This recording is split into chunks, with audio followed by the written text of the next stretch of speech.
Love bombing म्हणजे की जेव्हा तुम्ही पहिल्यांदा एकमेकांना भेटता तेव्हा मग सुरू होतं good morning prince, good morning princess पासून good night prince, good night प्रिन्सेसपर्यंत एकदम लबीडबी बिहेव असतं. हां, की तुला भेटायला मी 10 किलोमीटर दूर येणार, तुला फक्त पाहण्यासाठी मी इतके कष्ट करणार, एफर्ट्स. आणि इतके एफर्ट्स की तुम्हाला असं वाटेल की अब तो पैर जमी पे टिकते नाही मेरे टाईप, यु नो, एकदम हवा हवाई कहाणी, ऑल पिंकी पिंकी वर्ल्ड. आणि ह्याच्यातून काय होतं की तुम्ही आपल्या मेन टार्गेटपासून लांब होऊन जाता. हे चालतं कधी 6 महिने वर्षभरपर्यंत.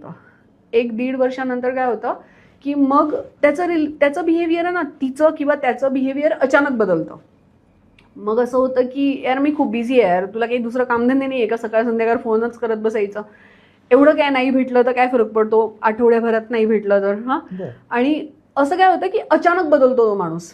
आता तो माणूस अचानक बदलतो ना, तेव्हा हा जो आहे ना प्रिन्स प्रिन्सेस जे कोणी होतं त्याला असं वाटायला लागतं की माझीच काहीतरी चूक झाली असेल, कारण तो तर चांगला आहे ना, बरोबर, तो तर खूप चांगला आहे, माझीच काहीतरी चूक झाली आहे. आणि मग ते माझीच काहीतरी चूक झाली आहे मध्ये तो इतका बार्गेन करायला लागतो की तू म्हणशील तसं प्लीज, पण तू माझ्याशी असं नको बिहेव करू ना प्लीज ना, तू खूप बदललायस प्लीज. असं करत करत करत करत तुम्ही इतके बार्गेन करता की तुम्ही मॅनिप्युलेट होऊन जाता पूर्ण.